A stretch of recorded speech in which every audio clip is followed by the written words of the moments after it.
Inselmilkom u nilqakom għal programm ieħor Witch in Witch fejn kull ġimgħa niltaqa' ma' awturi differenti u niddiskutu x-xogħol tagħhom. Dil-ġimgħa jmissri niltaqa' ma' Helen Borch u s-silta li se naqralkom hija mir-rumanz tagħha Ibn id-Dell. Helen Borch twildet fl-1971 fir-Renju Unit. Meta kienet għadha ċkejkna ġiet tgħix Malta mal-familja tagħha.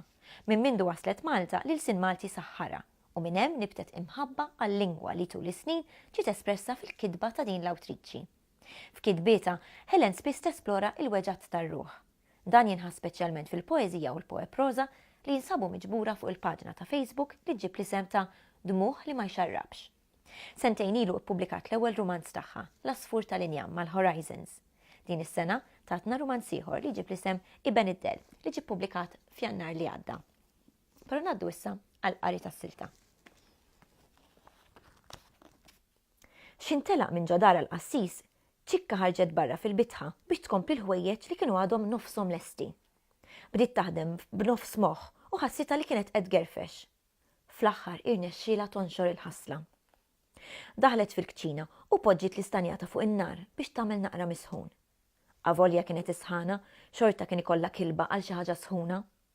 Kewset kikra kafe u magħha ħadet biċċa pudina tal-ħobs li kienet għadha kif ħmit dakinhar filgħodu. Intefet mal-mejda tal-kċina u ftit intilfet fil-ħsibijiet li kien qan li għaduna nart. Giuseppe ma kienx l-ewwel raġel ta' ċikka. Qablu kella lil Carmelo Piscopo, raġel sabiħ spalleħ wesajnu mibni. Kien jaħdem ix-xatt bħala burdnar. Kienet iżżewġet ta' 17-il sena u ma kienitx għadha tafx toffri d-dinja. Malajra li ma Carmenu. Wara x-xogħol kien jibqa' sejjer f'ħanut tal-inbit ma' xi tnejn minn sħabu tax-xatt. Meta kien imur lura d-dar f'sakra ma jara xart, kien isib id-difetti f'kollox. Meta xi ħaġa ma toġbux li kienet tiġri ta' spiss, kien iwaħlilha bil-pon fejn ġiġi. Għal-bidu ċikka kienet tipprova tiddefendi ruħha, imma malajr talmet li aktar ma tipprova tiġġilidlu, aktar kienet se taqla bil-pon. Għalhekk bdiet toqgħod aswat u ttajjir fil-waqt li tistenna l-ħin li kien iċedi u jorqod. Kienet tisma' lin-nisa jitkellmu bejniethom fuq l-att ta' żwieġ u kemm kienu jieħdu gost mal-irġiel tagħhom. ċikka qatt ma daqet din it-tenerezza fir-relazzjoni ma' żewġa. Meta kien ifittixa, kien jagħmel dan b'salvaġiżmu sfrenat, isawwata bil-ħarta u jżomma l-isfel. Flatt innifsu kien joħorġilha d-demm tant kemm kien ikun goff magħha.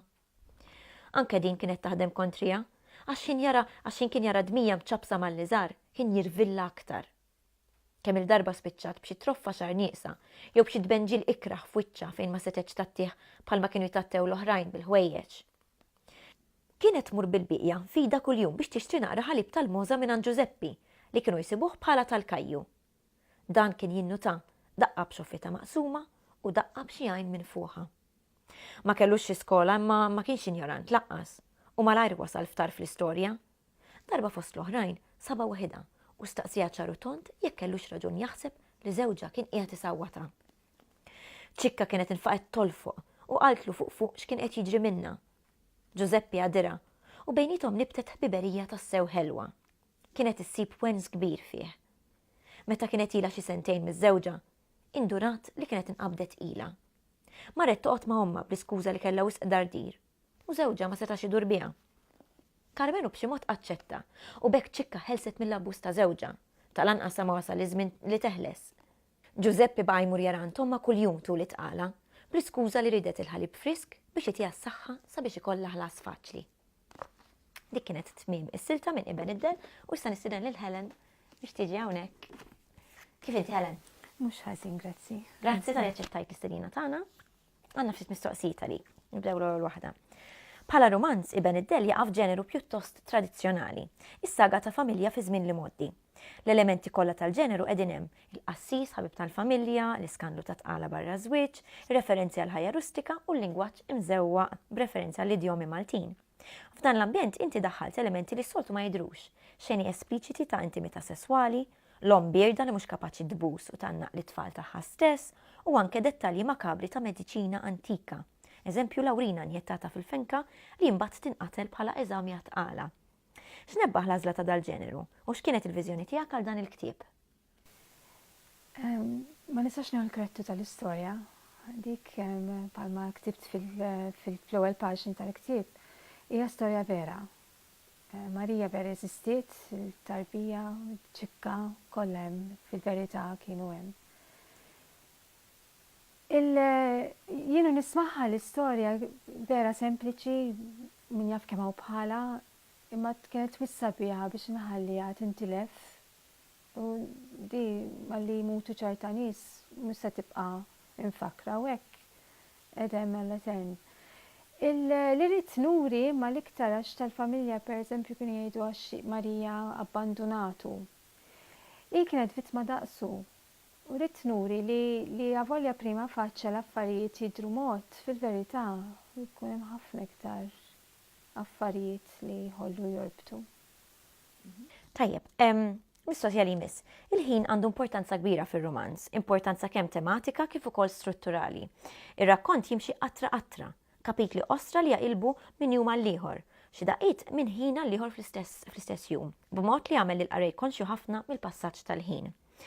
Hemm logħba interessanti bejn il-ħin tar-rakkont li qed itektek bil-mod u l-bidliet kbar li qed jitrasformaw il-pajjiż. Tista' telabora fuq dan? Il-Malti jgħidlek li bil-qatra l-qatra tintela l-ġerra. Bħalma l-minuti jsiru sigħat u qattajt ħafna minnhom dawk naqra gazzetti antiki u kodba biex nipprova nifhem naqra iktar l-epoka li kont qed nagħmel fih. Tirrealizza li il-ħajja ta' kuljum tibqa' l-ħajja ta' kuljum, nies iqumu jorqdu, isajru. Imma bil-mod il-bidla tkun qiegħda ssir b'mod nazzjonali. Aħna ma napprezzawx l-affarijiet li huma tagħna llum, id-drittijiet tagħna li nivvutaw li ma tista' titgħallem, dawk l-affarijiet saru bil-mod. U fiskiet minn nisa bħal ċikka u bħal Marija li ġġieldu kontra s-soċjetà kif kienet biex illum aħna ngawdu il-frott ta' dak il-kuraġġ li kellhom huma. It-tqala barra żwieġ hija f'sens il-bażi tar-romanz. Ir-reazzjoni tal-familja taħdem ukoll bħala mod kif tiddefinixxi l-element storiku fir-rakkont. Ftit familji Maltin illum il-ġurnata se reaġixxu b'dak il-mod. Min-naħa l-oħra għad baqa' ħafna tabu relatati mas-sess, mal-mara u dritt tagħha fuq ġisimha. Dan nistgħu narawh anke mid-dibattitu pubbliku fuq l-abort u l-IVF pereżempju. Kemm tħoss li verament imxiet il-qudiem Malta mid-dinja ta' Ibn id-Del fil-mod kif il-poplu jirrelata u jifhem kwistjonijiet marbuta mal-mara u ġisimha. It-tqala ta' barra żwieġ żgur ġiet aċċettata iktar għax it-trabi llum saru jitrabbew mal-familja mhux bħalma kienu qabel kienu joħduhom l-istitutu jostru jagħmlu. U anka bħala gvern saru inħolqu ħafna strutturi biex jgħinu lill-ommijiet u lit-trabi daycare u x'nafin, ġifieri hemm ħafna għajnuna. Semmejt li l-IVF ma trix tinsa l-element ta' żmien biex wasalna saw fuq it-tqala barra żwieġ għaddew 40 sena. L-IVF jonqosha naqra oħra. Qabel konna ngħidu 10 snin ilu kont tobsor li koppja tal-istess sess jiżżewġu, illum naċċettaw b'moħħ miftuħ. U għalhekk daħħalt forsi naqra xejn espliċiti biex nuri għax is-sess huwa xi ħaġa maskili. Li anke huwa tan-nisa, li anke huma jfittxuh u dik l-intimità m'hemm xejn ħażin fiha. U naħseb Malta tbaqalna naqra biex naslu għaliha dik ukoll. It-titlu suġġestiv tar-romanz Ibn id-Del jieħu tifsira fir-romanz mhux biss minħabba l-istorja imma anke minħabba il-motiv tad-del li jidher ta' spiss fir-rakkont, kemm metaforikament bħal meta Marija tmur tgħix fid-del ġewwa d-dar ta' ċikka u toħroġ biss għal ftit sigħat, ukoll litteralment bħad-del tas-siġra li jaħbi wiċċ il-maħbub tagħha meta tiltaqa' miegħu fejn il-kappella. Xi fisser għalik id-del u x'inhu l-valur simboliku tiegħu? Id-del għalija dejjem offra ċerta sigurtà. Kont timida ħafna meta kont xkejkna u allura qisni kont infittex li naħrab naqra minn nies u hekk. U ħafna drabi d-del kont insibu qalb il-paġni tal-kodba li kont nittilef fihom meta kont mhux meta kont żgħira biss għax anke llum għadni l-istess. Jiena nikber imma fix-xogħol tiegħi wkoll man-nies u hekk indunajt li il-persuna hija komposta minn żewġ affarijiet kemm mid-del kif ukoll mid-dawl. U jekk inti tissogra tidħol fid-del, tiltaqa' mal-persuna propja u l-isbaħ partit u l-iktar sinifikattivi hemmhekk issibhom fil-persuna. mhux fid-dawl li jidher għal kulħadd. Dawk l-affarijiet li jkunu naqra hekk. Dawk ikunu isbaħ. Tajjeb, issa hawnhekk għandna ftit kodba li ġibt miegħek inti, xi jfissru għalik? Min jarhom jgħid din m'għandix sekwenza fihom daw. Kulħadd iġib kodba varjati ħafna. Alice in Wonderland and Through the Looking Glass. Dan ktieb it-qajt miegħu meta kelli xi 10 snin u nasab rajtu kull sena minn dakinhar law. Ġifieri. Lewis Carroll kellu ħabta jħallat is-surreali mar-reali u tiġi f'dubju li mid-dinja vera u li mhijiex li fil-verità anke aħna ngħixuha. U ċerta mod kif jirrispondi u ċerta batti bekki dejjem enuni meta kelli xi problema jien kont ngħid kieku għaliex tagħmel. Ġifieri dejjem kont insemmija f'moħħi kienet ta' support qawwi għalija. Li urini Lewis Carroll għax u jidħol naqra fil-mart mentali meta tikber tinduna ta' tifla m'għandunajtx. U bqajt jisni il-psikoloġija tal-bniedem taffaxxinani li mbagħad iltqajt ma' Re Stephen King. Dan The Green Mile huwa aħrax bħala ktieb. Imma qalb il-krua u kważi ikollok talqu f'ċerta momenti, ma tkunx tista' tkompli daqskemm ikun kattiv. Jirnexxielu joħloq ukoll ċerta mħabba u ċerta ħnina. Sa fl-aħħar anke tama. Sa da qiegħed miktub fuq death row, ġifieri jirnexxielek iddaħħal it-tama bniedem ikkundannat għall-mewt. Hija xi ħaġa inkredibbli. Għalija da wieħed mill-isbaħ kodba li qatt rajt. Ukoll skoprejt f'dan li l-eroj mhumiex dawk li jkollhom it-tarka u l-armja u jkunu sabiħ u hekk dak mhux. Leo Tolstoj jikteb fuq il-ħajja ta' kuljum. Divine and Human and Other Stories.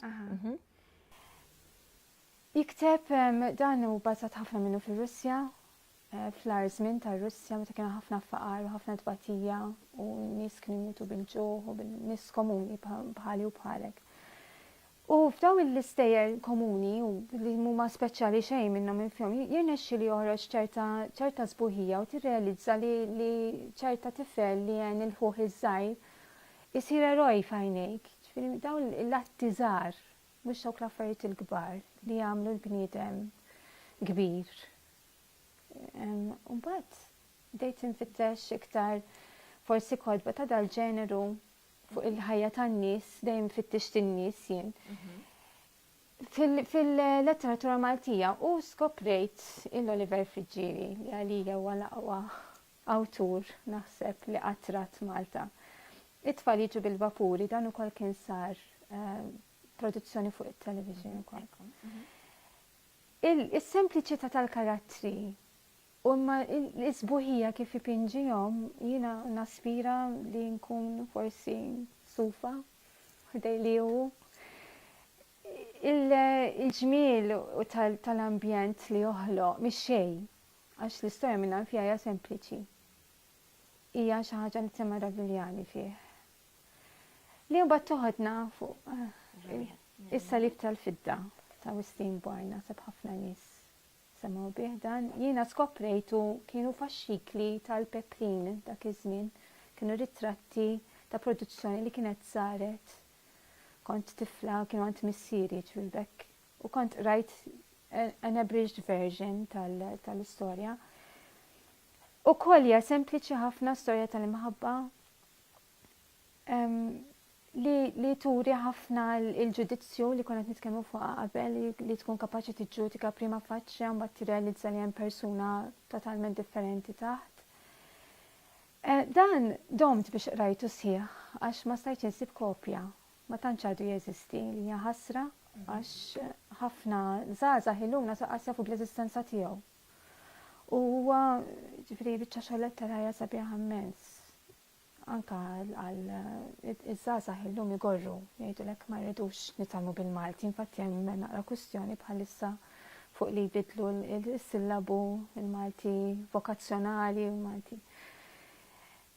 daw it-tip ta' kodba jekk turjom nom, tintroduċijom għal-jom, naħseb jiskopru li l-Malti huwa tant sabiħ u mhux dik il-ħaġa ta' bil-fors li huma minn għal-jom li. Ekku. Mela wasalna fit-tmiem. Tkellimna dwar il-kodba kollha. Grazzi ħafna Helen tal-li l-għajt istedina tagħna. Pjaċir tiegħi li niġi. Grazzi. Wasalna fit-tmiem programm ieħor Wiċċ in Wiċċ. Narakom il-ġimgħa d-dieħla għal programm ieħor.